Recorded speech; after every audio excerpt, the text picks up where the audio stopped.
Assalamu alaikum daara assistance humanitaire d'urgence de salmino yettamo de lando sidogi jam. Alhamdulillah rabbil alamin, nous sommes très contents ce matin pour vous informer que enfin Adama Keita sort de l'hôpital.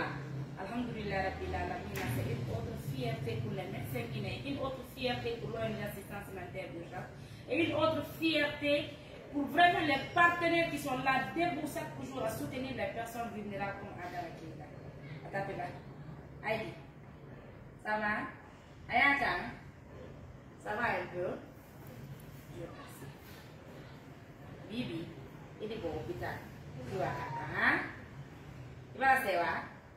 Attends, tape encore. Tape encore. Et nous sommes vraiment reconnaissants. L'ONG assistance humanitaire d'urgence est reconnaissante envers les partenaires. Voyez aujourd'hui ce que nous avons pu faire aujourd'hui pour cet enfant aujourd'hui. Alhamdulillah rabbil alamin. C'est une fierté. Mais des vrais partenaires de l'info, mais des jarnions, mais des vrais tanions. Anta. Alors, il va faire après une thérapie pour marcher bien. Mais comme déjà la convention c'était pour d'abord l'opération de l'enfant, donc il va rentrer à Kankan. Et après, un fonds de des partenaires de mes filles de one little, filles de la thérapie, ma coffee no ayar. Oui, déjà, il y a un peu de ah, ça va? Et déjà, nous sommes dit. Nous sommes. Dame. Abara,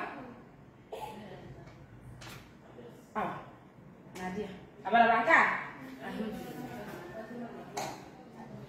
Alhamdulillah rabbil alamin, musidɓe anduɓe meɗen yetto meɗen salmina meɗen lando siɗoni jam menen meɗen e jam alhamdulillah rabbil alamin meɗen weltani o mouradu moƴƴo partenaire ɓe so wi hande yiɗe wadde liggueji ɗi bimɓe kikiɗe ka nder arna ɗo hande lagine fof hande no fanɗi koye jippade nen assistance humanitaire d'urgence ko baati tawi yimɓe pummaɗuɓe no ɓawmeɓe wonɓe wallitade hiɗe welti ONG o kam no wakkilina ka tere ñande be ñande no yaltinande en mbiɗi ñande hande yahane kumpay kum kankani hande ɗum ino seedi hande musidɓe anduɓe ñande yahanade mo kanka ko haali hay turagol moƴƴo wata nafi ɓanta kon hande alhamdulillah rabbil alamin sa tetirimo juuɗe ɗen hande o yahay temmere ko addunomo ko laftama bosmo mamo ɗon on bos ittama temmere nden selli laftama nodditi en ɓe inni kalifu ko halfino ɗen ɓe ko kalifu ono ɗo kono o selli ɓe jonniti en kalifu hiɗe weltani ɓe mouradu moƴƴuɗo hiɗen jarni ɓe hiɗe weltani ɓe fiyono par ce que ñande ɓe ñande hiɓe wallude relevé défidi kono tonɗe il est weltani ɓe mouradu moƴƴuɗo à l'instant même on va les embarquer, ils vont rentrer à Kankan